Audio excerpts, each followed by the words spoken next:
everybody for coming. Matt had inquired if I would be willing to talk a little bit about some of the experiences that are going on out in North Dakota, and particularly what the experiences are like with hydraulic fracking. And so I'll talk about that. I've got basically three phases that I'll do in order. We'll talk a bit about the hydraulic fracking process. I'll do that. Then we can talk about some statistics and what's happening to the communities in the oil boom areas like Watford City, Killdeer, Williston, Dickinson. And then on the third end, I'll talk a bit about, people have asked me a lot about how do you go about getting jobs out there. And so I can touch on that as phase 3. And then if there's also any questions that you guys might have, I'll certainly answer what I can. And if I don't know an answer, I'll man up to it and tell you I don't know. But I'll certainly share what I know. And the idea is to, notice it's not called a lecture, it's called a conversation. So the idea is to be able to converse among ourselves too, and ask questions, and then also be able to, gain perspective and knowledge. I'll just start. I know fracking is a really, everybody's got an opinion, it seems, about fracking, good or bad. And I would just say that the best tool all of us can have is to have information, and then we can form an opinion based on that information. And thank heavens we live in a country where we're allowed to have opinions. And but I'm just going to share some light. Also, the handouts that are available are also for you to take home. But I know some of the biggest questions people have had are about these fracking fluids, what we use. We're pumping it straight into the drinking water. That's what I'm told. It's not what we do, but anyway, I did want to just tell you that that's available for your use to share.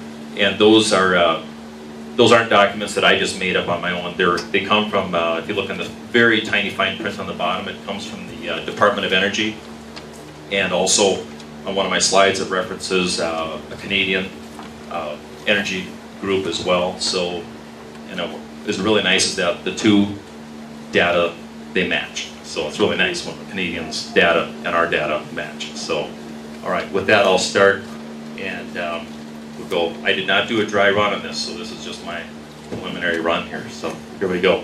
So I'll start on this, and I've also got a video that will show. It's going to demonstrate how the fracking process is started.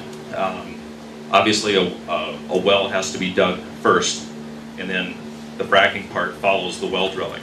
So you're going to get to see how that process works, and then I will talk about what happens with the fracking piece. So, all right.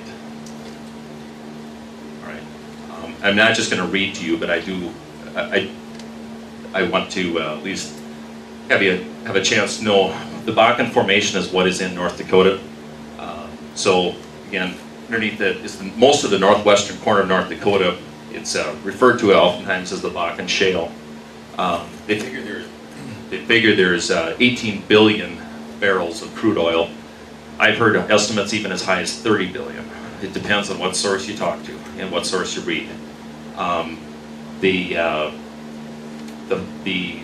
resource was discovered basically back in 1951, but because so much of the oil was in this embedded in the shale, it wasn't always feasible to get it out of all of these resources. They've been drilling oil out there for a long time, but in the 80s when the boom, boom and then the bust hit, there really hadn't been any more, or a real lot of attention given to it until about 2008 when the hydraulic fracking process started, and they were able to find ways to really economically extract this extra oil from the shale. So, and of course then North Dakota boomed, and hydraulic fracturing, people want to know how come it's called fracking. You'll also see fracking spelled differently. Sometimes it's without the K, but people called it fracing, and they got confused, so now they just call it fracking. But as of 2013, there are more than 200 active oil rigs in North Dakota, producing about 20 million barrels of oil each month. And most of it right now is being shipped by rail, because rather than by pipeline, because we don't have adequate pipelines set up. There are two companies out there now that are setting up pipelines, TransCanada and Enbridge. And if you were to drive through there, you'll see the massive facilities being built between Minot and down in Dickinson and also up around Williston, huge holding tanks for this oil that they're planning to be able to ship out by rail as well. And so obviously the support systems have really redefined the landscape, and millions and millions of dollars are being spent on infrastructure. And like they say here, thousands of oil field workers have arrived living in newer, or most times temporary housing. So, and I did reference this, it's in the Atlantic Journal, just published from March a few months ago. So anyway, it's a good resource as well. The basics of hydraulic fracking. I said it's just basically the process of creating small cracks or fractures in the rock, and it allows in these underground formations to allow oil and natural gas to flow into the wellbore, and then it's pumped up to the surface where it's collected and prepared for sale. And during the fracking process, there's a mixture of water and sand that makes up about 95% of all of your everything that's going down into that well hole. And it's pumped under high pressure. And I can answer this question right away. What kind of pressure are we pumping?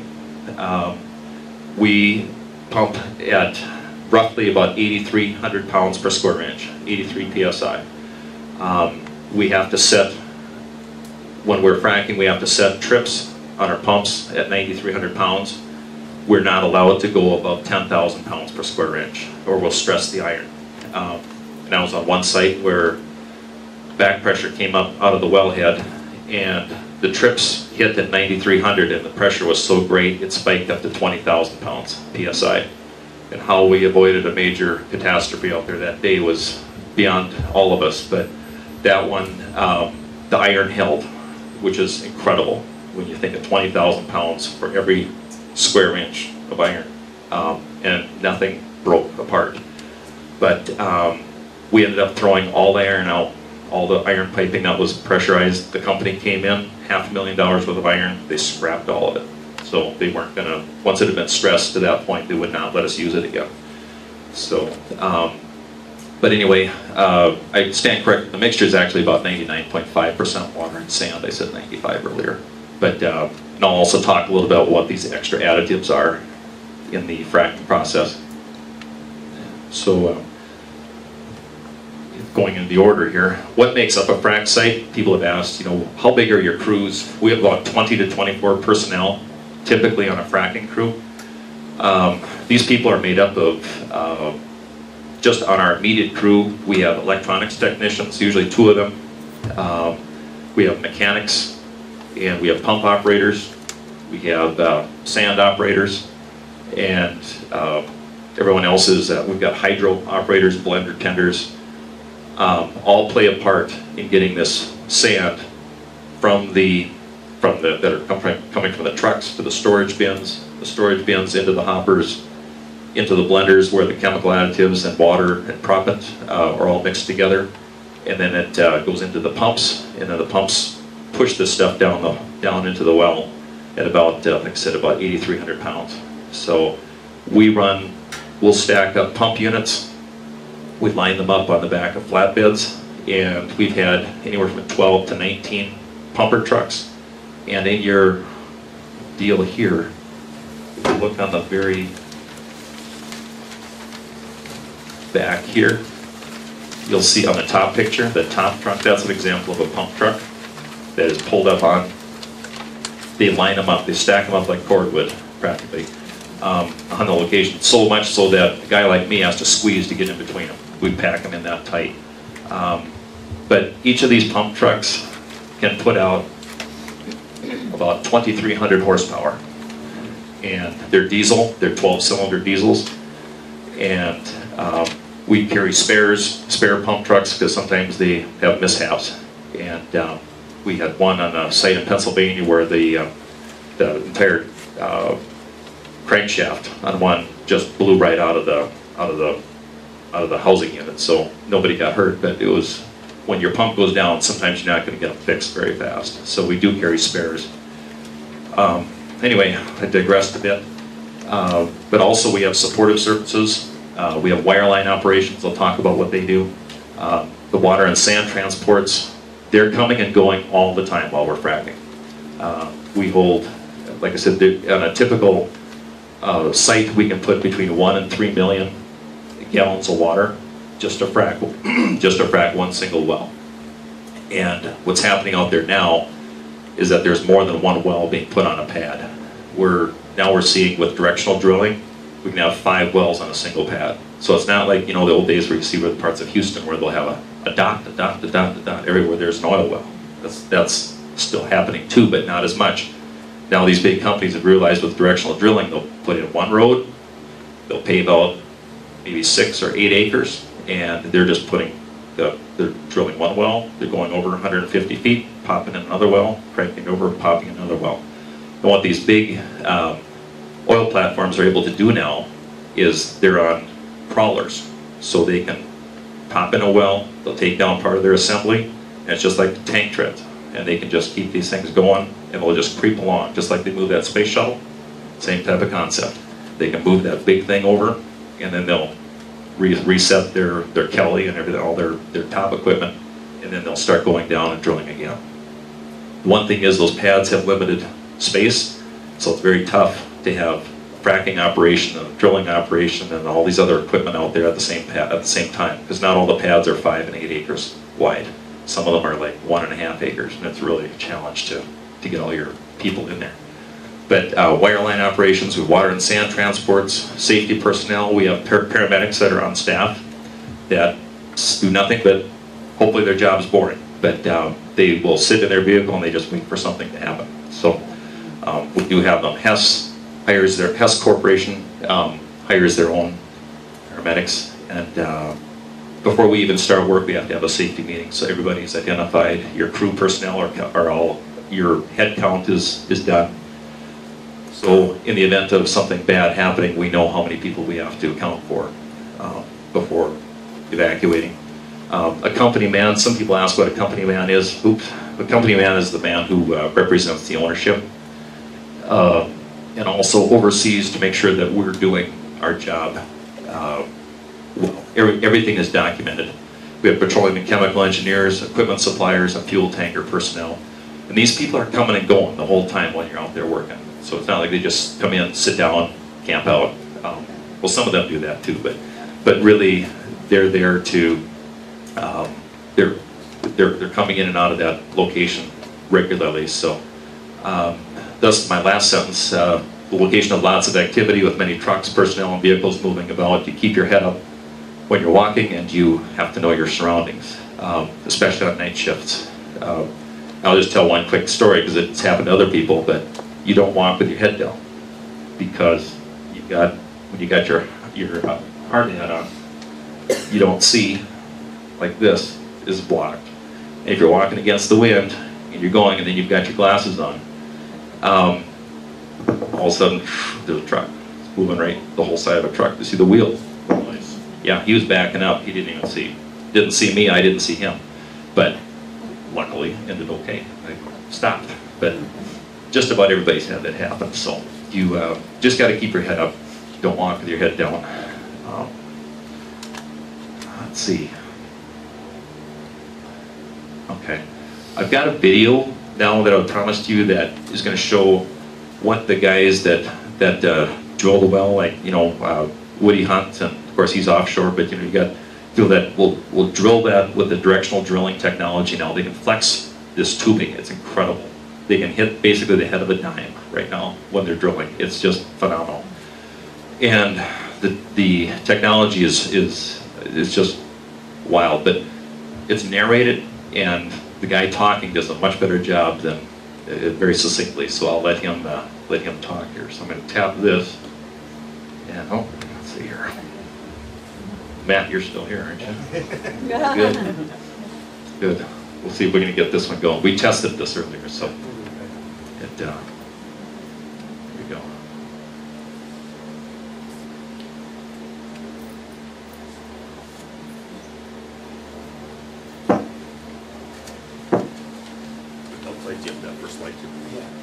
At the site of natural gas recovery, a vertical well is drilled approximately 6,000 feet straight down into the ground through several layers of earth and rock until the shale layer is reached.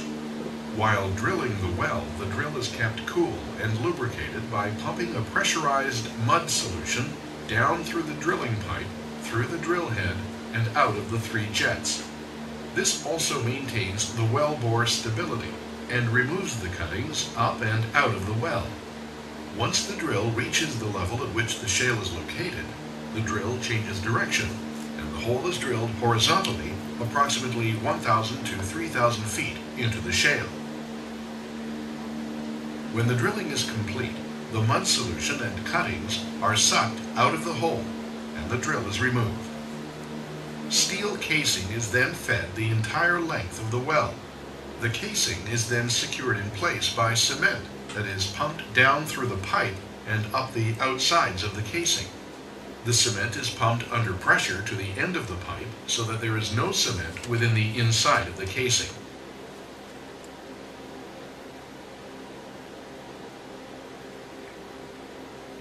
The drill is then sent down the casing where it drills through the cement end and into the shale. Once again, the mud solution and cuttings are sucked up and out of the well, and the drill is removed. A perforated pipe gun is then sent down and out of the casing and into the newly drilled section of the well. Explosives are then fired from the gun through the perforations and into the shale. Fracturing fluid, primarily a mixture of water and sand, is then pumped from the surface facility down the well bore and into the fractures. The fractures crack, expand, and branch out, allowing the natural gas to be extracted more easily. The fluid is then pumped out, and the fracturing gun is moved in reverse down the well bore. In multi-stage fracturing, a plug is installed before the entrance of the recently fractured area, and the process is repeated. The fracturing and plugging process is repeated the entire length of the well bore to maximize potential natural gas extraction efficiency. Once all the fractures are completed, the plugs are drilled out and the natural gas is able to flow, allowing for extraction.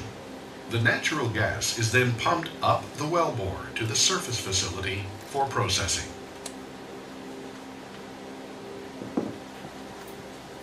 It's about the best, and they mostly said natural gas. They do it for natural gas and for oil, both. When I was out in Pennsylvania, did a hitch out there, and we were doing natural gas on the eastern side, but they're doing oil on the western side. So it's kind of interesting. So they do both. The big thing that comes up, and you've heard this in the news, is that all the water that gets used on fracking, and it's true, we use a lot. We use a lot of water. And what North Dakota has going for it is they've got an abundance of it, and also a topography that generally lets us get water to the sites without much trouble, except in the wintertime. But so it takes anywhere between 1 to 3 million gallons of water to frack a single well. So remember when I said we have as many as 5 wells on a single pad now? So you look at it, you got 15 million gallons of water. That's a lot of baths, you know. So,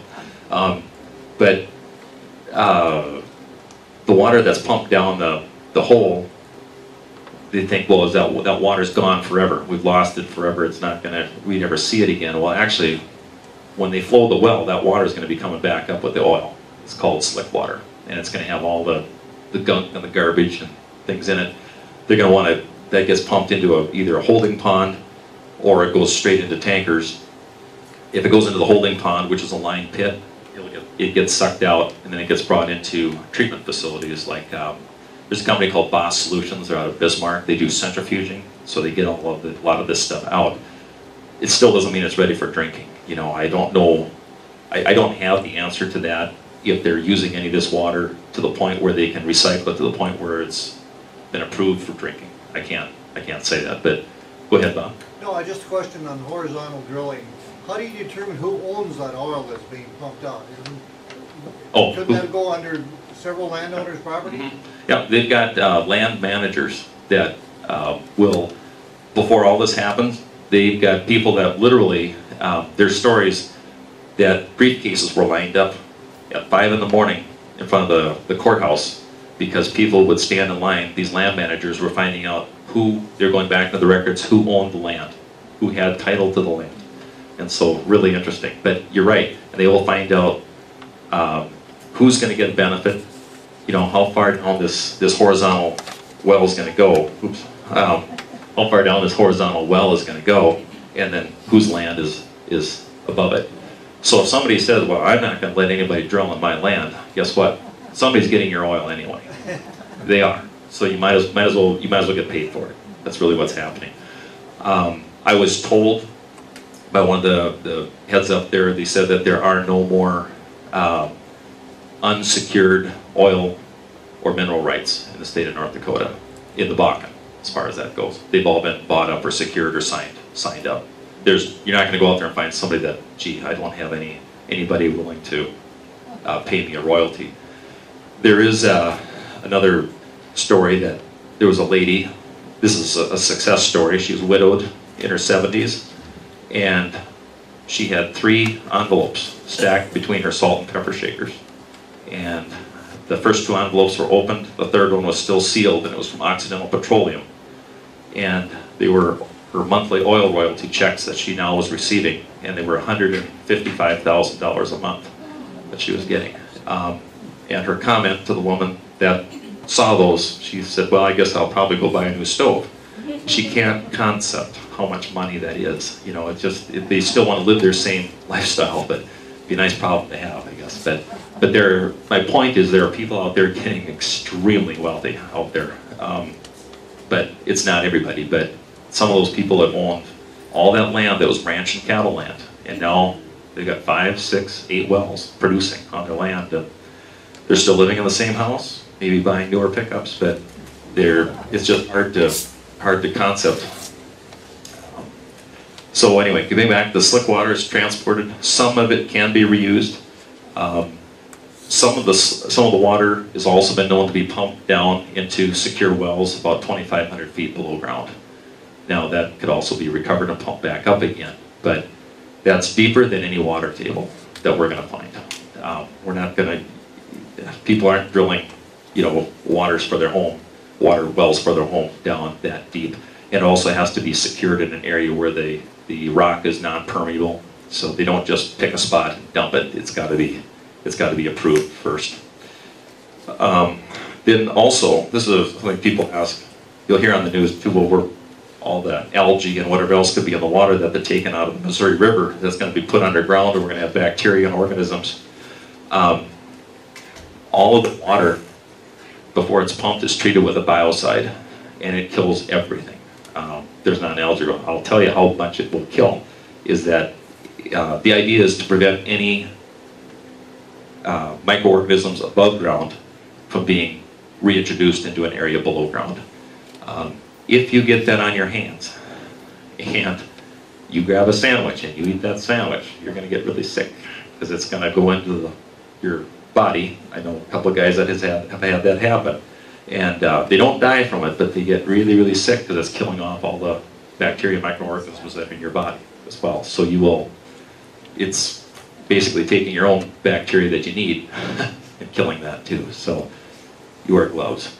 If you're wondering what that stuff looks like, it comes in little white packets. I tried to get some for the demonstration today, but the wrappers got thrown. But they look like bars of soap, and one of those is enough to treat about 40,000 gallons. One little bar like that, because I've been up on the ladders and we rip them open. You go, you know, upwind, and you just drop them in, and they go into the tank, and they dissolve. And they can sit within like 12 hours. That whole tank will not have anything in it. Those tanks are also sealed, so birds aren't going to land in there and drink out of it and things too. So just a little ecology note there. The big question, does fracking induce poisonous chemicals into the water supply? I touched on that. But the fracking in the Bakken, the shallowest that we've ever gone, at least on my experience, has been 4,500 feet. Otherwise, your wells go down. There's wells that got over 10,000 feet deep. So if you're fracking that deep, you're below any water table that you're going to be recovering any water. Also, keep in mind on that first video when they showed how that cement casing is put in. There's a steel casing, and then there's concrete pipe. And some of the drilling guys that I talked to, there's cement crews that are separate from the drilling crews that will do those cement collars, those cement casings, but those are 24 inches thick of pure concrete, and that's more solid than any rock formation that would be there. But doesn't mean we just throw caution to the wind and not talk about it or not discuss it or not be aware of it. No, it means it's still important to be aware that we have to make sure that if it is done correctly, there should not be a problem with contaminating the water supply. But it doesn't mean that we don't think about it or be aware of it. So, but so far there's not been any case that we're in the Bakken where people have had issues with being that deep where it has come up to the top. There have been cases where the casing has been put incorrectly and then it's leaked, and that has been generally those people go out of business pretty fast, or they're not allowed to drill. So anyway, it's much deeper and below an aquifer or any water well. Let's see. Okay. What makes up fracking fluid? It's in your handout too, but now this they've got different names. Some of them may be in there, but this is the same type of configuration. Water and sand makes up over 99.5% of what goes down in the well on a fracking operation. You guys want to see some sand? I'm going to pass some around. I took this right out of the sand as it was flowing in. So there's multi-grades of sand. It's not toxic. You can take the lid off. It's not treated with any chemicals. It's there's different grades. That's a heavier weight sand. There's some really fine weight sand, but it's not like you're going to find on the beach. It's all uniform, and there are no odd-sized rocks or anything in that. There's also a sand that they use, believe it or not, made in China, no surprise, but it's ceramic. It's black sand, and all of those beads are exactly the same size. You cannot take the sand and crush it. If it gets wet, it doesn't hold. It just goes right through your fingers. But it's really expensive stuff, so a lot of the companies don't do that. But so friction reducer, acid, biocide, I talked about that. Corrosion inhibitor, iron control, crosslinker, I'll tell you what that is. Breaker, pH adjusting agent, scale inhibitor, gelling agent, potassium chloride, and surfactant. Friction reducer, what that is, it's a gel. It's actually a wheat-based gel, and it looks, I guess it looks like snot is really what it does. I mean, it really does. It's kind of gross to say that, but if it gets on your boots, if it gets on it's a bugger to get off. It sticks to everything. Even though it's friction reducer, it's just, you can't get it off of you. And anyway, that is used to make sure that the inside of that pipe stays slick so that this acid, or so that this water and sand can shoot down that hole really fast. Acid is typically hydrochloric acid that we've used, and what the purpose of acid is, we'll have big acid tankers that will back up on the site, and we'll switch in valves that will pump this hydrochloric acid right out of the tanker. And what that does under high pressure is it also weakens the shale formations. So before we start pumping, if there's a really tight amount of rock, that acid, they'll pump on that for about 5 or 10 minutes. And again, that weakens the formation enough where when we hit it with pressure again, we can expand those cracks out farther. On that video that you saw, when those cracks went up, we don't just stop there. We want to get those cracks continuing to move and move and move and move. And also, they showed them like this, like a PA. We're trying to drive those cracks out more on the horizontal as well. So it's not just up and down. You're trying to extend those cracks out and out as far as you can. So, in biocide, I talked about that. Corrosion inhibitor, it's just like, same thing you use just to prevent crud buildup in your pipes. Iron control, same thing. Crosslinker, what that is it looks like Jello, and when you have sand and water and you're pumping down, you guys know what happens if you've taken wet sand, like your kids at the beach or something. If they take wet sand and water and they dump it out, it just globs up, right? it's not going to go down a hole very well. So this crosslinker, what it means, they're going to get on the radio and they're going to say, check for crosslink. And the guy in the quality control department will run over to the first pump where the crosslink is, where the valve is, and he will take out a sample into a bucket, and it's going to look like Jello when it's set. And that is what the sand is suspended in. You're not going to just shoot water and sand down. It's got to have a medium to get down there. And sand is suspended in this, and that is what, it's just a glob, like jelly that's been in a refrigerator. That's what it looks like, only it'll have all the sand particulate in there. And that is how we get that stuff down there without sanding off the well. Yeah, that's another issue. But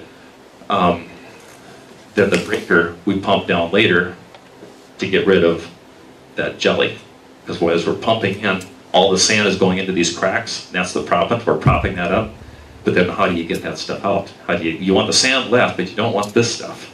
You don't want all that jelly left in there. So you put in the breaker basically turns that stuff into water, or water but into a liquid form, and then that can be pumped out in the slick water later. So what we're really doing in fracking is we're taking all those cracks, we're just jamming thousands of pounds per square inch, we're jamming sand into those cracks as tight as we can. And we're just driving those cracks as far as we can, and the sand keeps those cracks from closing up. So now the best way I describe it is if you have like your coffee maker, when you have your pipe in the ground and they're flowing that well, all that sand, the oil is going to come out of that broken shale into that sand, and the sand is going to just percolate into that pipe, and you get a bunch of fractures doing that, and that's what comes out is oil. So that's a long story of it. So another question has been brought up about natural gas. Yes, they're still flaring it out there, and I can tell you another story about that is guys that I know that fly up from Grand Junction, Colorado at night. They said you could tell when you fly over from South Dakota to North Dakota when you look out your plane window, because it's dark over South Dakota, and as soon as you get over, it's lit up just like candles because of all the flares. I can't speak from personal experience, but that's what a number of guys have told me. Right now, why aren't they working with that? Well, natural gas is rock bottom price right now for natural gas. These companies are just pushing right now to fulfill these leases. It's so easy to get oil right now. They're going after the oil at $93 a barrel and up. So their focus is on the oil. The time will come when they go back and capture that natural gas. But right now, they're flaring it. And so I can't tell you how many years off that's going to be, but some people look at that and say that's a environmentally unfriendly thing to do, but that's the only way they can keep that pressure off. Allow these to pump. You can't just seal that off and expect these to work. It's not going to work that way. So, but gas coming to the surface is a byproduct of the oil. It's not easily recovered, so it's burned off as waste. But the day will come. I look at one of those flares and think I could heat my house for 100 years. I'm sure on something like that. We all could. So, okay, statistics. I'll talk about some things in Williston. This comes from experience and people I know. Average rent, not including utilities, for a one-bedroom apartment in Williston right now, you're going to look at $2,500 to $2,800 a month. That is not an exaggeration. If anything, that may be conservative, but that's standard. A two-bedroom apartment, you're looking at $3,000 a month and up. Some people say, I'm just going to bring a camper out there and park. Well, you and thousands of other people are thinking the same thing. So, but a lot rent just to park a camper is $800 plus a month. So, that's before your water hookups and everything else. The unemployment rate in Williston is currently less than 1%. You can Google that information and some say it's 0.5%. The whole state of North Dakota is under 3%. But in the Williston area, they said it's hard to even keep help because they'll hire somebody and they may not even show up for work because they've got 5 other offers. And so the local restaurant may hire somebody and they don't even know if they're going to show up for their first day of work because that same day they might have taken a job that offers X number of dollars more. an hour. So people ask, is this boom just going to last for 2 or 3 years or 5 years like the other booms and it's going to stop? The answer is, from what I'm getting, is no. I was just at a meeting less than a month ago with Hess representatives because we do a lot of work on their pads. We had a mandatory meeting, and they said, this guy from one of the high ups, he said, just with Hess, he said conservatively, he said, now everything could change I guess, but he said conservatively, just new well drilling is 15 to 20 years, just drilling new wells. It could go up to 30 years, but he said their conservative estimates are that it's going to last at least 15 to 20 years for new wells, not including all the wells that are already out there that have to be refurbished. So based on that, it leads into my next point. The reason it's not looking to go away anytime soon is that they're looking at $550 million in airport expansions planned for Dickinson, Williston, and Minot. That's been in the Williston paper. That's where I got the number. Again, a lot of this is information that's available on Google, so I'm not just pulling figures out of my back pocket here. These are numbers that I clearly read. I've driven by it last hitch out in Williston. The number is right. There's a Williston Community Center under construction, $70 million, 7-0. And it's going to have 3 Olympic-sized swimming pools, virtual golf, indoor tennis courts. I mean, the reason Williston is doing this is they need people to start moving into Williston. Too many people, like me, and I'm not going to change, is I'll work there, but I'm not going to live there. And but they're doing something because families have to have a draw. There's nothing to draw families out there right now, and so this is their big plan. They're putting a stake in the ground, saying we're gonna make a major investment for families to come out. People have asked about some starting wages around the area out there. They had signs out there. I was going to get a picture of it, but starting wage with no experience at Walmart in Williston is $21 an hour. But now keep in mind the rent figures. But if you are a 16 or 18-year-old kid who's grown up in Williston, living at home with mom and dad, wow, you can bank some major dollars. And they are. Some of these teenagers are probably got more money than just about anybody out there because, mom and dad's paying for their food and they're banking that much coin. They're doing well. National and known statistic now is North Dakota is now the #2 oil producing state in the nation. They passed Alaska about a year ago, second only to Texas. There are some reports that it could pass Texas. This is unconfirmed, but they said in about another 8 years they could pass Texas. But it's hard to say. Texas may ramp up their production and maybe stay in first place. I don't know if it's a contest like a track meet where trying to be #1, but North Dakota currently is #2.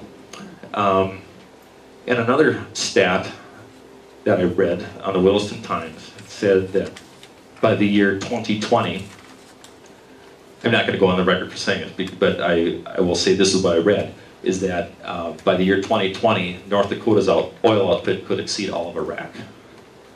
So it's incredible how much that things may change in Iraq, things may change in North Dakota, but at the current rate.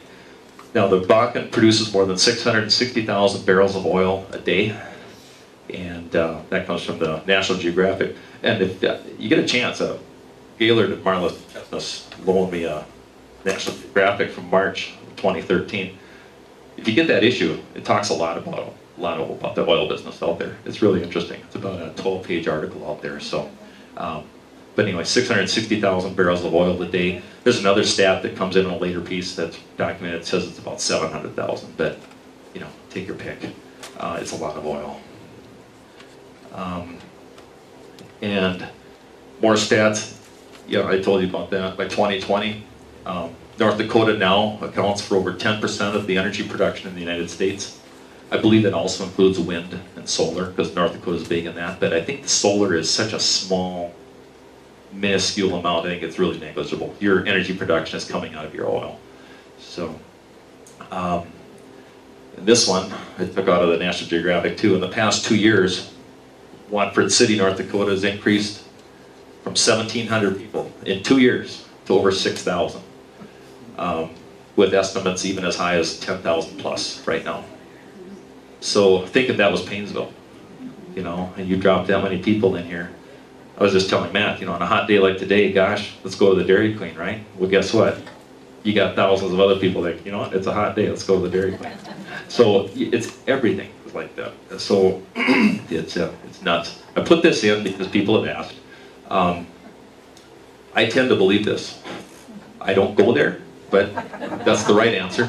But exotic dancers are earning up to $2,000 a night in Williston. I believe it because there's only 2 places in Williston that are open for that. And I know guys on my crew what they have dropped on a night, and that's not the prostitution end, that is just the dancing end. And so, go figure, you know. I guess a lot of the guys on my crew and I were all joking, maybe we could all dance, and they'd pay us that much not to dance, you know, so we could get off the stage, you know. But anyway, but that there are cases like that. There still remains a shortage of law enforcement officers and school teachers. It's difficult to recruit due to the high cost of housing and the challenging climate. Many students are still based in schools set up in modular units. And crime is high. You're going to hear different reports about that, because they're going to say, if you listen to the mayor, well, crime's evident, but we've got it under control. Well, you know what? That's the right answer, isn't it? If you're an elected official, that is the right answer. Chicago, that's the right answer. Crime capital of the world, but it's the right answer is that we've got it under control. But crime is high out there, and they compare it to the Wild West. I will say that if you are looking for trouble, you'll find it out there. But if you have the time, which I don't know who really does, but if you have the time to get into trouble, it's there. But I don't think there's enough hours in the day to really get into trouble when you're working and sleeping and eating. That tends to be what you end up doing. But the other thing is, there's a myth that it's the oil field workers that are causing all the crime out there, and it's really not the case. And I'll tell you exactly why. Is that these guys came out there and they've got good jobs, and to get those jobs, they had to pass criminal background checks. They had to pass drug tests, pre-employment drug tests. They have to pass random drug screening. I have to do that, which is fine. You know, if you have nothing to hide, you have nothing to worry about. These guys are not going to give up their positions, their jobs, to get arrested because they slugged somebody and then have to go explain to their boss that they can't go to work on their hitch because they got to go to court. They're just going to fire them. They're not going to risk that. The other thing is, there's a database that is shared by all the oil companies. Whether you work for Halliburton, you work for Baker Hughes, or the list goes on, Calfrac, any of them. If an employee gets flagged and fails a drug screen, it's bad, because in a lot of ways for that person, that information is put into a database. So they say, I'm going to go down the street and apply at Baker Hughes. Guess what? Baker Hughes is going to have you fill out that application. They're going to do a screen on that. Oop, your name popped up. Oh, you failed the drug screen. They're not going to hire you either. You're going to go down to the road. You're going to go down to Schlumberger. Schlumberger is going to look, and they're going to do the same thing. Oh, yeah, April of such and such, you failed the drug test. It's a national database. And if you go down to Texas, they're going to have the same database. They're going to know. So there's just a zero tolerance for drugs out there, and yet some people still do it. I don't know why. And then they wind up doing some other job. But the oil field is really getting tough on that. So my point about the crime, these guys have too much to lose. Not to say that alcohol can cloud your judgment, but most of these guys, they've even said when they get into it, if a scuffle breaks out, by the time the police can even get there, the people are gone. The victims are even gone. They don't want to stick around. So it's frustrating for law enforcement. But they just hired 52 highway patrolmen out in the region, and there's still not enough. So, but anyway, I just want to mention that about the crime, is that it's a lot of what follows the oil business. It's not always just the oil field workers. Not to say they're innocent, but a lot of them, they are. This is a typical picture that you see out there. The Missouri River is right here, and you'll see how these oil platforms are out here. Now there's two different types of these. This is an actual operating drilling rig, because you can see there's the derrick and the Kelly and everything up here. A lot of times you'll see photographs and they're miscategorized as a drilling rig versus a workover rig.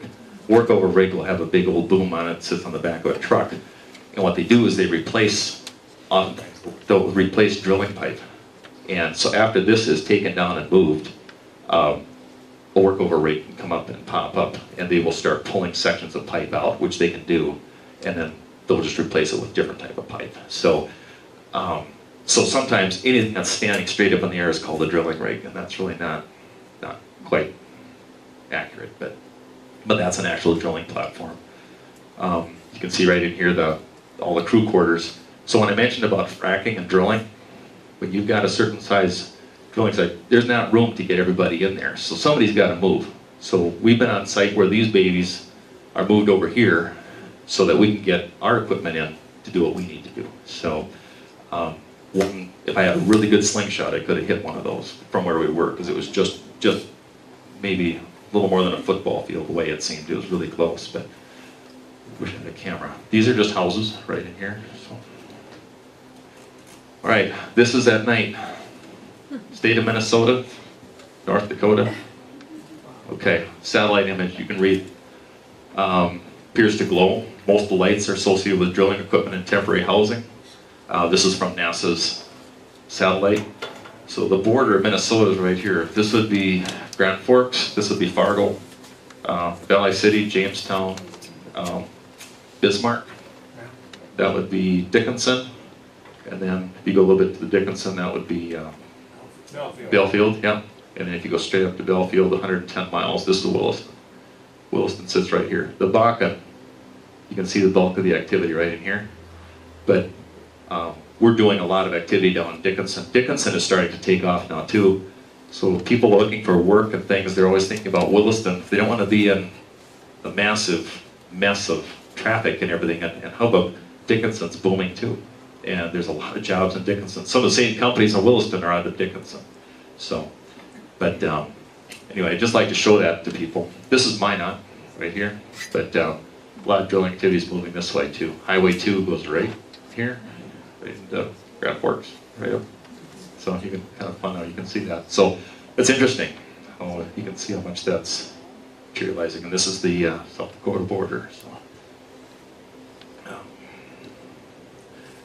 When I was telling you about drilling pads, this is another aerial view of farmland. This is scoria. You guys that have had any experience out in North Dakota, it's that red rock like a clay. That's what they line the pads with because no weeds grow in it. I'm told, I believe it, because I've never seen anything growing in it.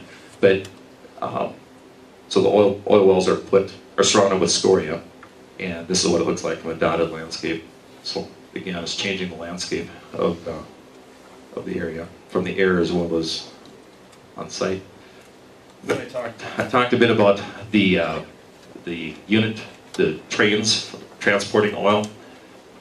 I downloaded this. I've not seen this up close. I've driven by it, but they've done more work on it since then. It's an oil express unit train west of Dickinson, and now they're talking about 4 unit trains that can, 100 cars each. They're loaded with oil simultaneously. They're a mile long, and anyway, they loop around, and then they, I guess they say 8 cars at a time. And anyway, they load up the oil, and then they bring those into oil refineries. And I'm told that that's going all the way down to Texas.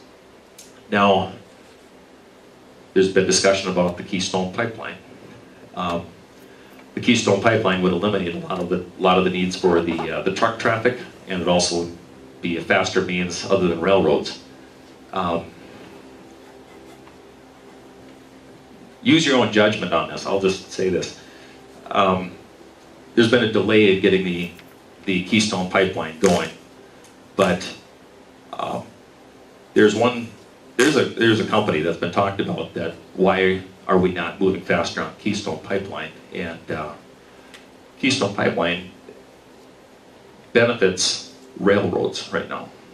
Berkshire Hathaway, owned by Warren Buffett, has been talked about openly out there that they would stand to lose a lot of money if that pipeline went through and they weren't transporting it by rail.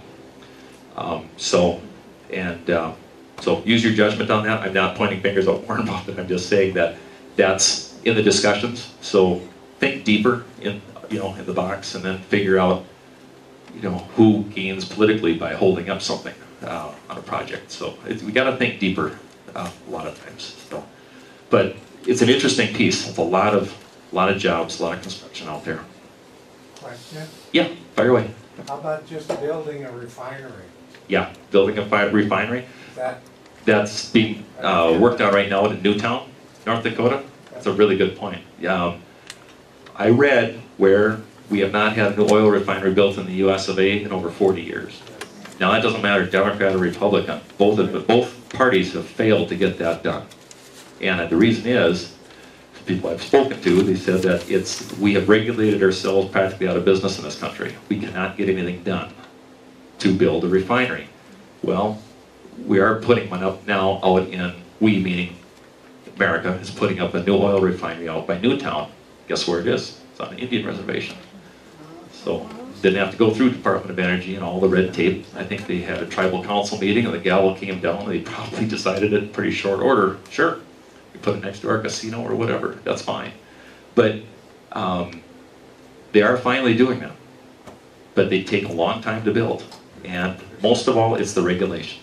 And like I said, both parties, I don't understand. They've been, for years, decades, they've been unable to get that done. And we've needed it. Why do we have all the refineries on the coast? Well, one hurricane comes and oil prices go to the moon because one hurricane.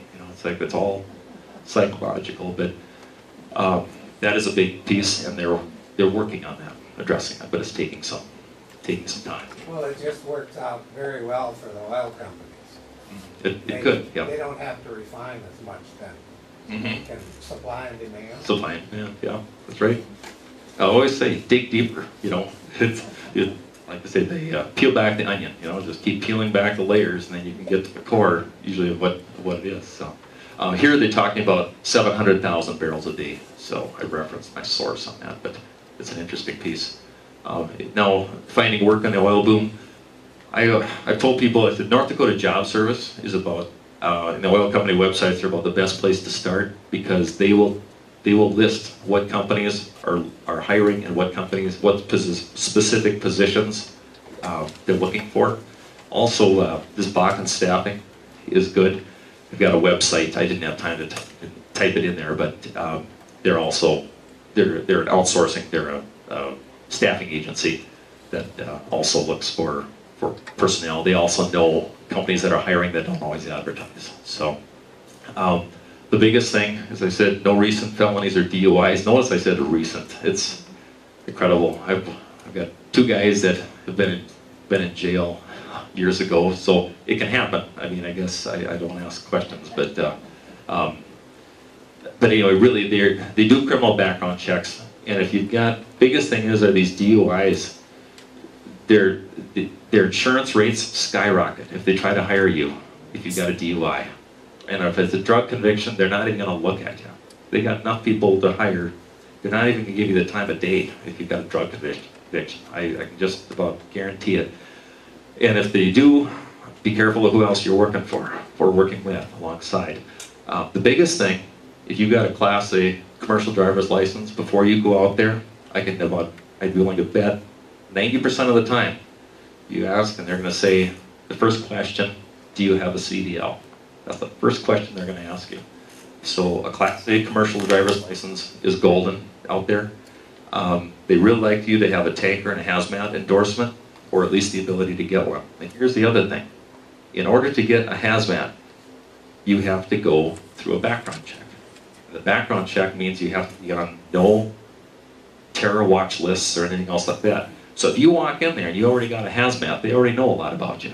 Okay, he can pass a criminal background check. He can pass a drug screening. He can, you already did that. If you go out there with that in hand, and a clean driving background is very beneficial. Again, because the company looks at you that you're not going to be a liability for them. The big thing, plan and secure your lodging arrangements prior to heading out there. I can't stress that enough. A lot of people think I'll just go out there and wing it. Oh, criminy. You're gonna wing it, all right? You're gonna be winging it in your car, and then you gotta find a place to park your car, which is tough because Walmart doesn't allow you to put your cars and campers overnight anymore. They used to, not anymore. So now they were going over to one of the other grocery store parking lots, and now they've started limiting it. So they've got 24-hour security that will monitor the vehicles coming in to make sure they're moved in timely fashion. So, and speaking of that grocery store, it's interesting what has happened in the hiring process out there. You know, with a lot of these healthcare laws that have changed, these people were working 40-hour weeks. Economart is what it is. They cut their staff down to 29 hours a week because they don't want to comply with the new healthcare regulations, because that's going to be an extra tax on them. So under Obamacare, they figured, well, we're going to beat that. So they cut their hours by 11 hours a week. And so now these employees are looking for another part-time job, but they're not eligible for benefits when you're working for part-time. So we see how that ball gets caught. So again, it's just it makes it harder it just makes it more, one of the other challenges that's out there. It's not just happening there, I'm sure it's happening elsewhere, but it's something that's worth noting. So my advice is free, it's cheap.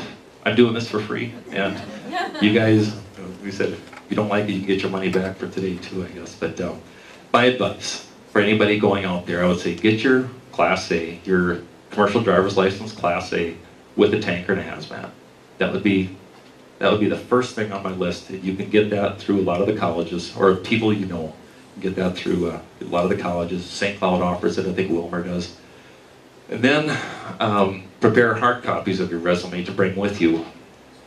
Companies all have online websites. That's great. I'll tell you something. Our company I'm with, they posted an ad for an operator in frac, and they came out and told us they had over 1,700 hits at 48 hours. 1,700 hits on that. I mean, not hits, apps. People that actually took the time to submit an app in 48 hours. That was over about a year ago. But my point is, you're going to get lost in the shuffle just by being a number. But you still got to do it. I would say bring a hard copy of your resume with you, and then research companies of interest before you get out there and complete the online applications. Just what I told you, you're just a number. But they're going to ask you to do that anyway. So if you go out there, have your resume, I got a CDL, great. I'd like to have an appointment to talk with a recruiter, or and have a copy of the job that you're interested in. And then they'll say, have you completed an online application? Yes. Gee, guess what? I already made that recruiter's job easy. So then I say this, make the physical appearance to set up an appointment. I just told you that. But and then this is again my advice, not law, but I would seek firms that have rotational schedules if you don't want to move to North Dakota. A lot of companies offer 3 weeks on, 2 weeks off. Some of them offer, like CUD, they're 4 weeks on and 2 weeks off rotation. The company I'm working with, I work 2 weeks on and 2 weeks off, because I've got a family and I want to like to see them at least half the time. So, but I said ideally, if you have a family or other commitments, you're not going to live out there. 50-50 on and off rotation seems to work the best for people. When I say you're working 2 weeks on, 2 weeks off, I'm working 7 days a week, and my days one 2 week period I had 99 hours of overtime, and so typically we work long hours. There's days you work 19-hour days by the time you get done. Sometimes it's 14. Typically a shift lasts 12 to 12 and a half hours. But keep in mind, like when we're working out in Newtown from Williston, that's about a 2-hour drive out by bus.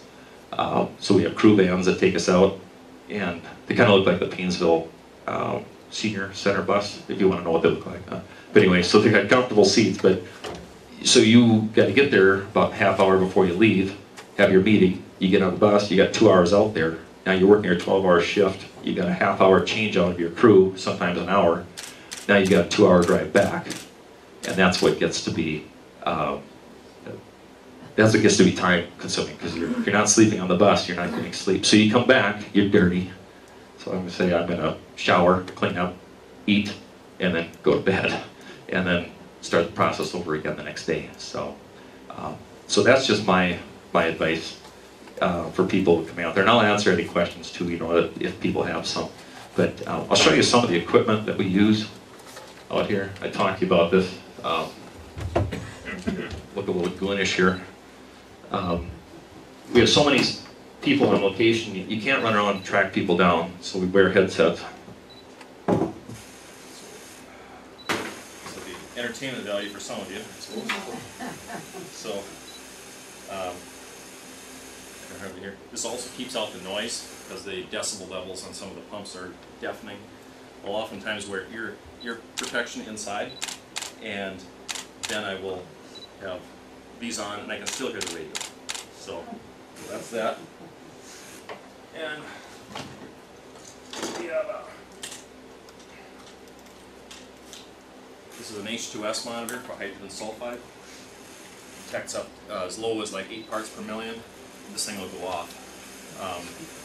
H2S is bad. It can render you unconscious with one breath. And so we are required to wear these H2S monitors. And if you, yeah. You need to use your. Okay, thank you. Thank you. I forget. H2S monitors, but you absolutely need to have these. They will not let you on location without them. So then we've got fire resistant coveralls. You guys want to see me going up? It's hot. These are new. They're normally never this clean. This is the cleanest they'll ever be. It won't be this clean again. But they're fire resistant until they go through the wash the first time, then they're no longer fire resistant. So they've got the reflective pieces on them, so you can hopefully be seen at night. You've got you're required to have steel toe boots. This is the cleanest these have been for a while too. But by the time you get those on, you know, it doesn't matter how hot the weather, you got to have them. So you put these on, and it's getting hot in here already, guys.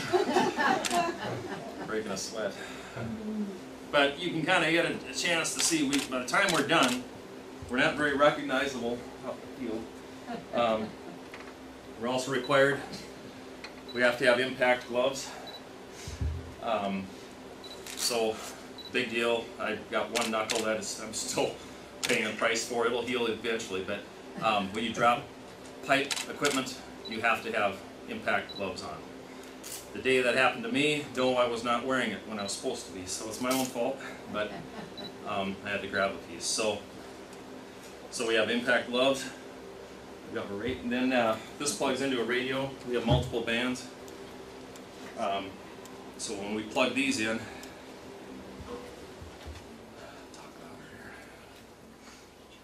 wish they were this warm in the winter time, because I know these things aren't in the winter.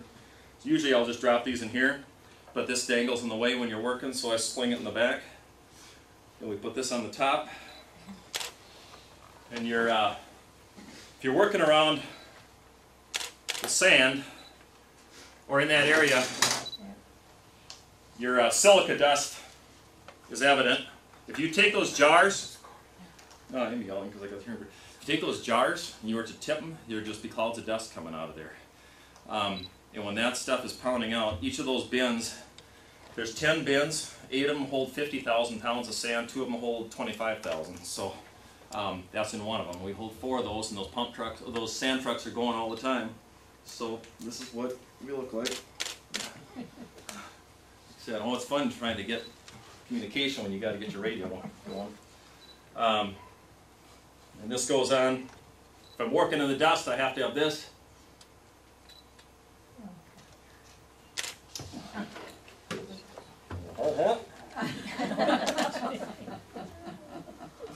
And then your shades. So.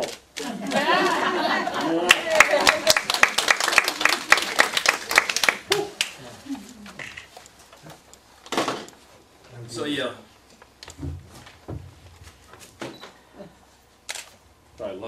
wearing this, and they get on the radio, and they'll ask me a question. And I got this thing on, the hard hat, and I've got, in wintertime, I've got another cap on, and you're pulling all your gear off, and they're do you copy? Oh, do you copy? Like, give me a minute, you know, I just gotta get the gear off. So, but most times, but these are also cartridge filters for particulate. You can see the dust that's just on this, right here. That's just how fine that silica dust is. So you don't want to be breathing it in. Something that would be of interest, I'll pass this, I'm wired here. I'll pass this around. This is a seat. We do pump maintenance out there regularly. It's heavy, but you can do it. Take a look at the groove that's cut into metal. This is just from sand and water. When I said we're putting out pressure, you know, 8,000 pounds plus, it will literally carve just like it's got a little kind of little barb on the one end, but that's why we have to replace those. If those things go out, we'll have a whole motor that's just going to go kaboom, you know. So that's just what's called washing out. That's a seat, and there's a valve that will go on top of that. We do our own pump maintenance. I said we got mechanics, but mechanics are mechanics. They fix stuff that's broken, but they don't do your maintenance for you. So we have to do that. So yeah, so that's it. I promised time for questions. I'm going to probably get a little bit out of gear here. I'm going to feel like I'm back at work. I lost the I think I have to work one last day when I get back there. But anyway, questions on anything? If I don't know an answer, I'll tell you. I'm not going to be, I won't buffalo you, but it's a damn conversation. Yeah, go ahead. Okay. Oftentimes in papers in Minnesota, we read about the fracking sand. Yeah. And that's pretty controversial in a lot of places in Minnesota because of the mining. Can you address that? Yep, I just part of it. A lot of the mining, like down in Red Wing where they harvest a lot of this frac sand. Some people are against it. Some people are just plain against fracking. So they're against the sand because they're against the fracking.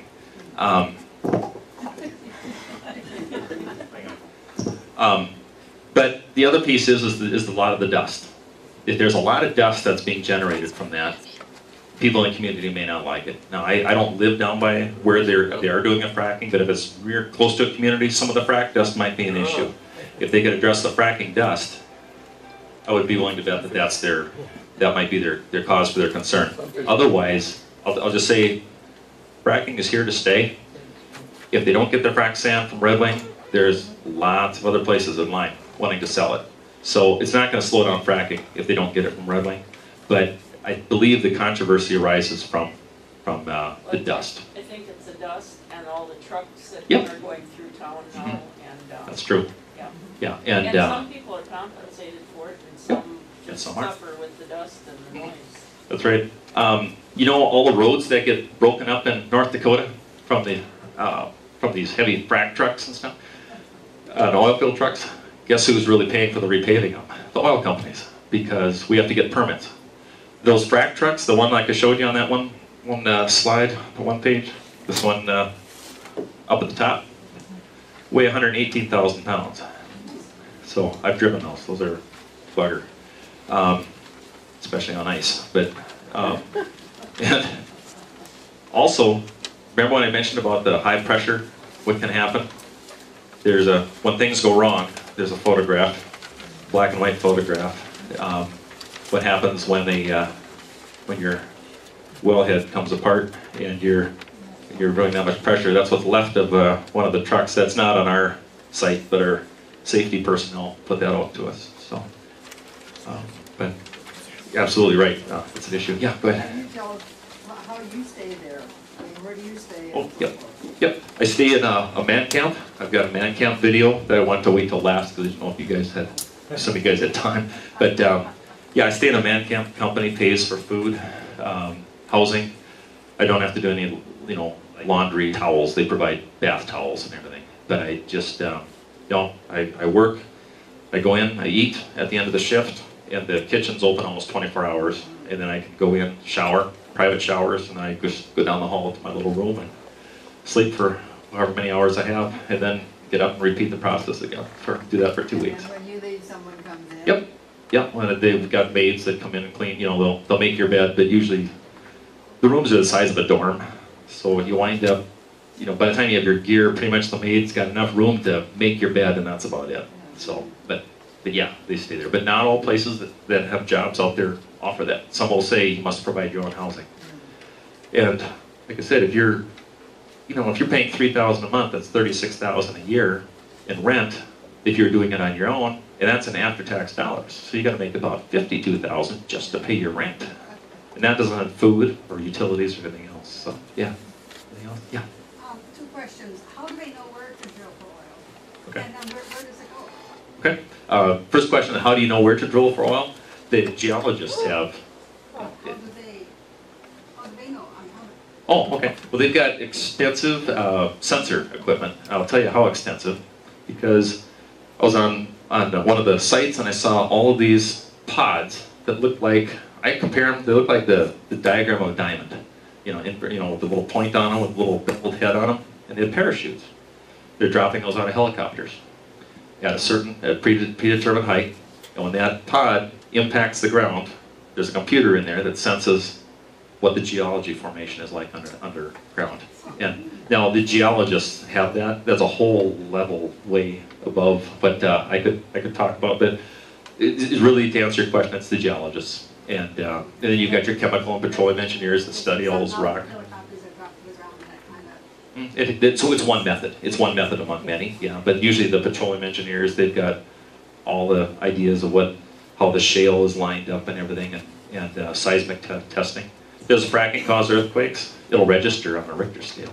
But you know what? Our Richter scales are a whole lot better now too. You know, they can register.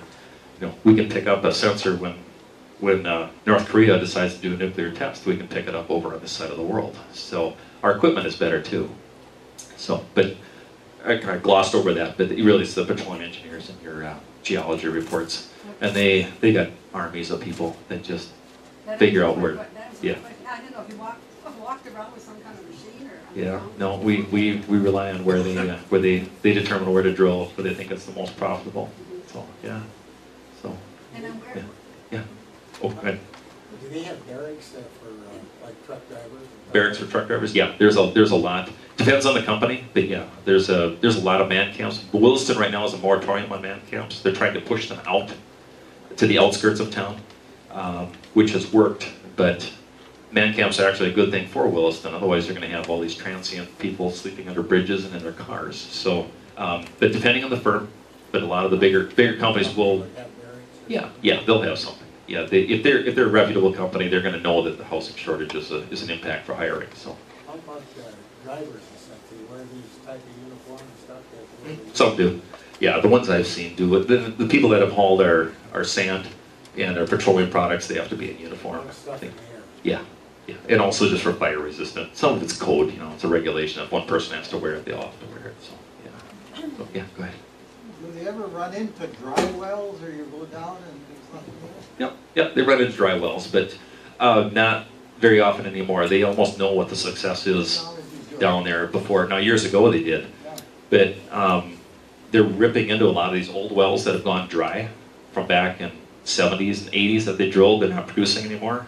And I was on originally I'm hired for coil tubing, that's a whole other topic, but we ripped into one of those areas, and it was a directional drilling, but it had been plugged up with sand, wasn't producing. And after day 3, that thing was flowing like mad. And the lady came out without a hard hat on, and so I went like this, got every hard hat on. And our soup said, "Paul, don't worry about her. She's the owner. We just made her a millionaire 3 days ago." So, yeah, I said, okay. I let her go. You don't have to wear a hard hat. You know, you got you. Pretty well safe to say. But my point is that some of those wells that have gone dead, they're starting to rip into those again. They're making them produce again. So, yeah. Do workers receive any royalties off of the long-lasting royalties or anything like that? No. Or is it just strictly salary? Yep. No, it's salary. We were paid bonuses, production bonuses that you can get, and also safety bonuses. You know, we get those. So the idea is don't get hurt. You know, that's why safety is a big thing. But if we go 2 weeks and we don't get hurt, or anyone on our crew gets hurt, you know, I'll get a safety bonus if I don't get hurt. But if someone on my crew gets hurt, I'll lose another portion of that. So I'll lose like half that safety bonus. So the idea is it's an incentive to keep you, but you don't get any royalties off the. Well, I wish I did. Man, I'd probably be, I'd probably have a few dreams fulfilled right now. But it's a very good question. And but the bonuses that are paid are based on how successful the well is completed and or how successful the fracking is completed. So that's good. Yeah, excellent. Yeah. I realize you're real deep in there, but I've seen videos where the homeowner will just start their water on fire. Uh-huh. I've seen that. Yep. Is that a result of fracking or No. just? No. He asked about what was the name of that movie that they were in, where they turned on the water faucet and I'm glad you brought that up. Thank you, because I forgot. It's not uncommon to have methane gas sitting above the water table, and they've actually got areas where the ground has been so permeable where you could go up to the ground, you could light a match and throw it, and you'll have a little flame come right up off the ground. So I would dare say when he lit his water faucet on fire, if he'd have done that before fracking, the same thing could have happened. So I don't see where that people. I ask people about that too, and it's really unfounded. There's a lot of YouTubes out there. There are. Say here's before Yep. and here's There's after. after. Yep, there's after. But I wish. Yeah, that's right. And I've been curious about that too. But the fact is that there is a lot of areas where natural gas can actually seep up right up from the ground. They've got in the ocean. You know, they've got videos of the ocean. You can probably Google that, and you'll see where bubbles coming up, and that's just gas that leaks up to the top. So I'm a little nervous when Hollywood is interesting. They make millions of dollars off of the conspiracy theories, but yet again, it's good to talk about it. It's good to bring it up. So that's what I think. So yeah. Where does this oil go to, and where does our oil? The oil that we're getting out of North Dakota, I understand it's being put onto rail cars, and it's going down to Houston for refining and other areas of Texas. And after that, where is it? And after that, I don't know. I've been told we're actually, what we're not consuming here can technically get exported to China, exported to other countries. Yeah, that's why does it say right here? I don't know. I'd love to elect you, and if you could find that answer for us, that's true. Yeah, she asked, if we're producing all this oil, why aren't we using it here? We've got enough. The other thing is, people have asked, if we increase 20 million barrels of oil in the United States, why doesn't gas go down in price? Because it's a global price, it's a global commodity, just like gold and silver is traded in dollars, but it's traded on the global market. So we increase 20 million barrels a day. It takes time for the refineries to catch up to it, and then, but also aside from that, OPEC, you're going to increase 20 million barrels a day. We're going to cut off 20 million barrels a day. So it's hard to, yeah. Right now our oil is running around 95 bucks a barrel. Yep.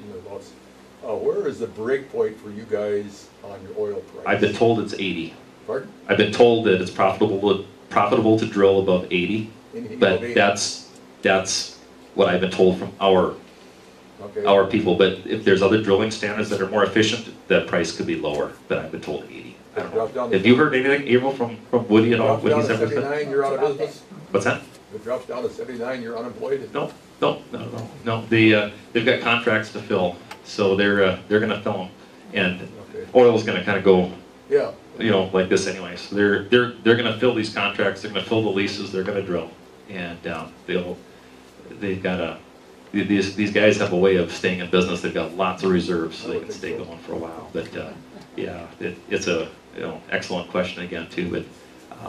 But that break point kind of varies because it depends on what technologies each company's used, what efficiencies they have, and things. So, and how much work it's taken to get the oil out of the ground. Go ahead, Bob. You're saying they won't stop pumping at a certain price. Earlier, I thought you threw out a $93 price that kind of applied. 93 is just generally where it's at right now. Okay, but they won't. If it goes down to 75, they won't stop pumping on that well. I don't see them. No, I don't see them stopping. There's been a slowdown out in North Dakota of recent, but not so much because of oil prices. It's been because the wells have caught up. The drillers have caught up, and now we've got this backlog of oil we've got to get out of there, and we can't get it transported out. So they got to get this oil moving, so they got more room to put more oil. Yeah. So and also road ban restrictions have gone into effect. They're off now, but they were with all the frost these trucks just bust the daylights out of these roads with the frost bands. So they wouldn't even allow with overweight permits to have us driving, for a few weeks there. And so that slowed some things down for a while. So if you Google and somebody says, the bust is here, well, read into that. Did they not? Could they not get hired because they failed a drug test, or did they go out there in March right after a road ban or something? But I would dare say there is a price at which they would not want to pursue, but that price doesn't stay low like that for very often. Very low, very low, very long. Yeah. Yeah. What about John Henry that had the Dairy Queen 25 years ago? Now Walmart's paying $21 an hour. Does he kind of somehow or another have to keep up to? I would imagine. Oh yeah, like the Dairy Queen. I was told they're 19 an hour for the Dairy Queen for starting. The Dairy Queen. So 16-year-olds are making, quite a bit of money out there. Yeah, living at home. There's a restaurant right in front. It's called the Kettle, the Iron Kettle. It sits right in front of Walmart, and they ended up closing because they couldn't keep help. For the very reason, the wages kept going up, and then the workers were just turning over all the time. They couldn't. They just couldn't stay open. Eventually, the infrastructure is going to keep up with it, but it's a challenge. Labor is a big challenge out there. So your carpentry is at $57 an hour now. Oh yeah, I wouldn't doubt it. And the other thing is, they say, well, why don't you just build more housing? All right, bring your construction crew out there. Now, where are they going to stay? All right, now they got to have a place to live. They got to have water. They got to have food, and so. The basic infrastructure is hard to even get out there because you have to have it. They had homes that were being built out there that couldn't even hook up into the city water. They're ready to move into, but no water. The city infrastructure, the water plant couldn't keep up. It wasn't big enough. So. The cows out there. Yeah. Yeah, go ahead. I'm sorry. Have you had any contact with people that have lived in Dickinson and Williston and Watford City years ago, and how this is really affecting them? We were Dickinson residents for 47 years and moved here last October. Oh, really? Okay, good. So we know exactly, what you're talking about, but you're only talking about the oil people. Yep. What's your comment on how it's affecting? Yeah, it's been a big, yeah. The citizens have really been affected with the high cost of rents.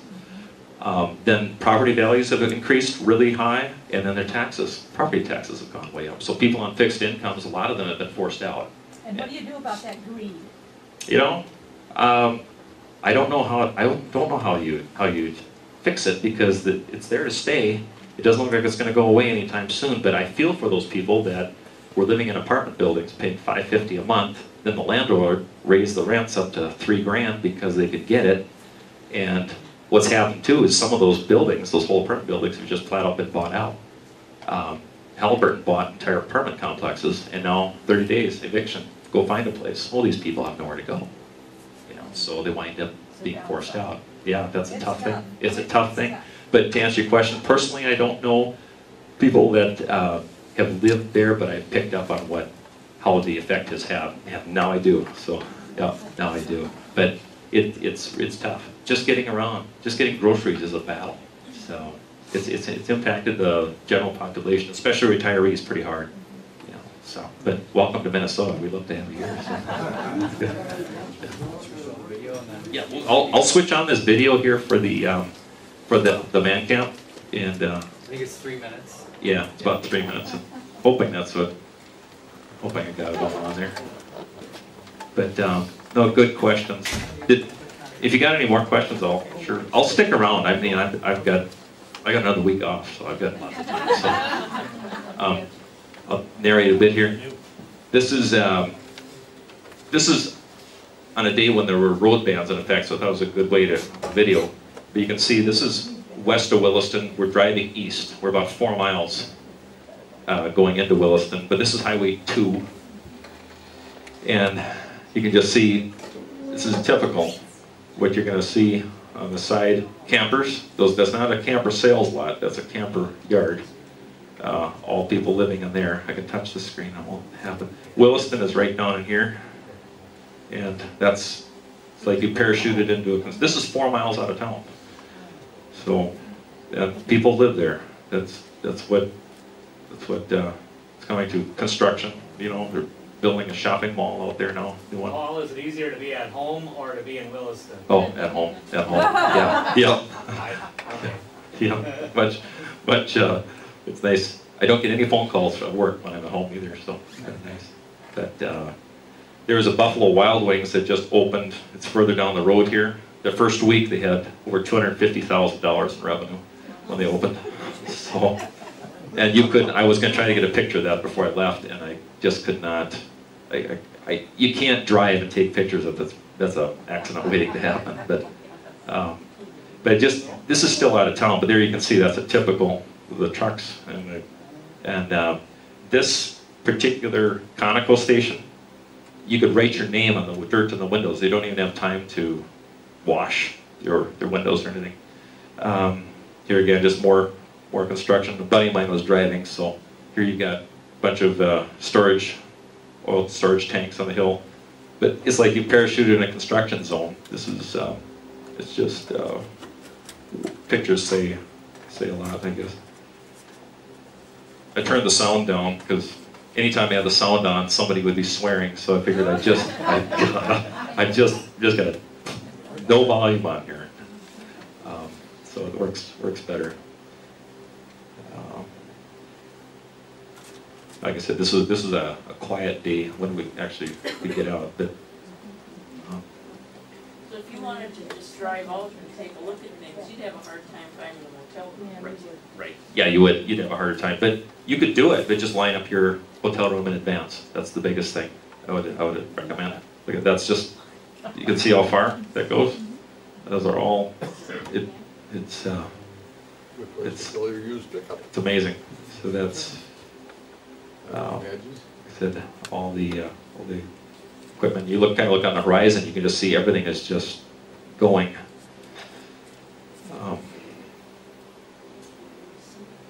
But yeah, it can be done. I mean, you can get out there, but remember that you might not. You're going to have a challenge because you go further east to Minot. Minot, it's going to be full too. So then you go further to Montana. Well, you go a long way before getting stuff out there. So we've worked on some sites out by Sydney. So has security got stronger since with the terrorists and whatever? Could they? We got security at the gates to get onto the pad. So we have to check in. We have to have our identifications and all our credentials. So they go through every one. They'll stop the bus and then they go through every one of us. So everybody is accounted for. This is the it's the Schlumberger yard here, and I was just trying to get. It makes you dizzy almost when you see this, but you'll get to our man camp's coming up here on the right. But yeah, the security, not so much. I don't know, just from 9/11, but out in Pennsylvania when I was out there, they're really tight on security out there. That was. Because there's sabotage that goes on. People do, like Colorado, they've had people that'll dump sand into the trucks, fuel tanks, smash out windows, slash tires. That's happened a lot out there. So they'll have 24-hour security out there to try to eliminate that. This is actually a concrete plant about the guy. So he built his whole headquarters out of cement. That was kind of different, but. Does it slow down in the winter because of the weather? No, it doesn't. Only if you get a really bad blizzard or something, they might hold you up for a day, but then they'll just keep the crews out there for 24 hours until the weather subsides, because they don't want equipment to move. So if you're out there, they're not going to come and get you, and they're not going to have you driving anything out. I think I heard that Halliburton bought all the Holiday Inn rooms for 3 years or something. Oh, yeah. So it might be hard to get a hotel. It could be, yeah, it could be. Here's the entrance to the one part of the man camp here. The road is filled with potholes, but it's a life I get to completely leave behind when I come back home. But he's driving slow because it's bouncing. But this is one building here. There's 3 man camp buildings plus a dining hall. And all those license plates have different states on them. It's just amazing. Yeah.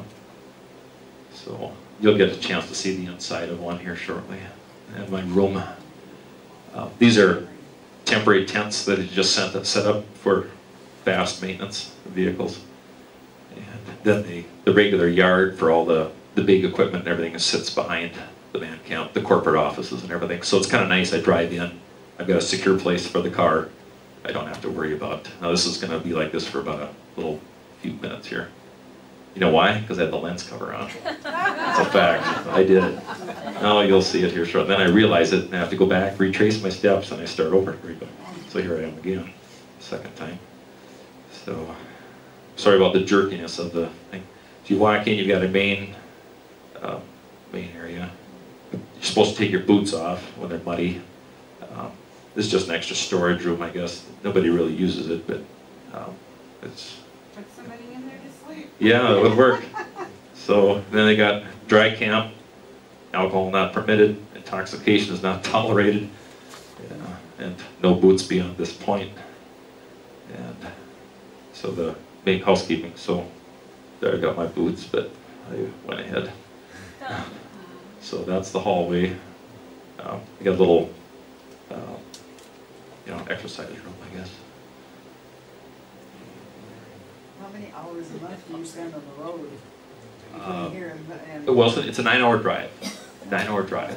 So for me, twice a month. So 9 hours there, 9 hours back, 18, 36 hours. Yeah. So I just work my way down the hall. I'm trying to do that without running into something that's really hard. I love those old ECRs. But the room, they'll put our names on the doors, and it's just like a simple locker, literally, like a cold storage locker, you know. So, do many people fly back and forth? Yeah, some do. Yeah, a lot of them will fly. Yeah, bed. I got a big screen TV up there, and like I said, it's not much bigger than a dorm room. And then, like I said, the maid, she can make the bed there, a desk, and then all my gear sits over there, so there's not much else. That's it. So pretty easy. But let's see. I think I'll hit play. I don't know if I got anything else beyond this or not. Yeah, maybe I do. Check here. Yeah, I think I can show you what some of the other quarters are. We've got some of the rec room coming up here too. But just you got all sinks. Your clean linens are all done for you there. So it's gives you. And then you got your private shower stalls and everything, which is nice. One door, so you don't have any community shower stalls. And then you got more doors down there. Place you can do your laundry if you want, do personal items. And yeah, it. Where am I now? That's another part of the refrigerator. Yeah, another part of the. So when you're out on your shift, do you pack the lunch, or do they feed you out there? Yeah, we just bring a lunch. They've got lunches, wood bags. You just load them up, and then you can take those with you. And then this goes out the one side. I was telling you the corporate, all the other stuff's on the other end of the building. So bear with me as I go. Makes me dizzy looking at this, but okay, and that's another man camp building there. I don't know if I looked at this. This is a new office that they put up. Those are our crew vans right there that we ride out in. They totaled one out last winter. The driver was from Sacramento, California, hit black ice.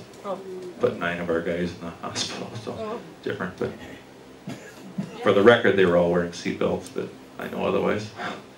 That's one of those pump trucks. Yeah. Any women on the crew? Yeah, there's 2 women that I know. Yeah, they hold their own real well. They don't have to. They don't. They're strong, but they're not. They're not. Built just huge, but they've got endurance. They're very good workers. They have very, a woman camp? Nope. They've got their own separate rooms. They don't trade in it. Who's doing the laundry and all that? It's contracted with one of the linen services right in Williston. I forget the name of it, but all of our grease coveralls and everything go right in there. But you can see all the lockers that we use. Sometimes we'll hold meetings back there. So it's the back there again. They emphasize that. So if there are any kids at home, they're pretty much unsupervised. Mom is working, dad's working. Yep, they would be. That's an issue. Yeah. You have a computer room, pool table, big screen TV. These guys, if they have the time, which they don't, they'll play video games on there, but they can log into that. Trying to show you a little bit. These guys are on their shift off. So then, yeah, another weight room. Nobody's ever in here. You're too tired, you know. Like, gee, I just got done working. I'd like to go to the exercise room. No thanks. Question came up, what kind of physical shape do you need to be in? I'm not a Hulk Hogan, but you got to have endurance. You've got to be in physical shape enough to be able to be on your feet a long time. So, but that's. How long have you been out there? This will be just 14 months. Going into 14 months, starting the 14th month. Yeah. Yeah.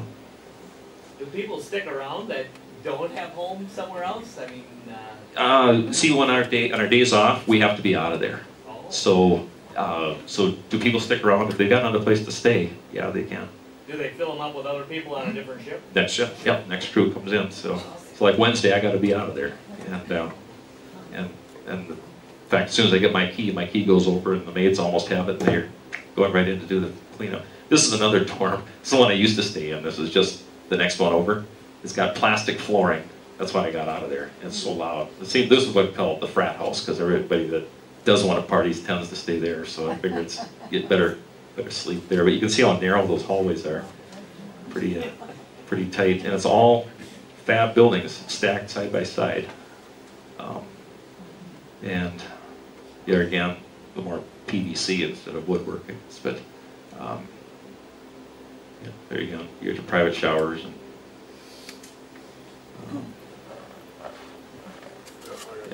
Yeah, it's. What else? Oh wow! When you talk about being in physical shape, I'll tell you a neat story. There was when I was out in Pennsylvania, we were moving a valve, and it weighed about. That's our corporate office there. It weighed about 150, maybe close to 200 pounds, and this really strong Latino guy, we put a valve bar through it. We were each going to get on one side and grab the valve bar and pull up on it. And as we're ready to lift it, we're getting it, and this big Samoan came in, and he's a nice guy, and he walked over, and he just went like this, pushed us off to one side like that, and he just did one of these sumo wrestler type things, and he reached down and he grabbed that bar, and he just pivoted. He pivoted, and he lifted the whole thing up, and he took it and he put it on his shoulder, like we would carry a log to our fireplace. And he's walking around talking to people. I thought, God, you're just looking for. I told him, I said, I don't want to meet you in a dark alley and be rid of me, you know. But nicest guy. So, but this gives you a little bit of an idea of it. That's it for that one. But I can stay. I mean, you've got questions, anything? Well, let's hear it for Paul. Yeah.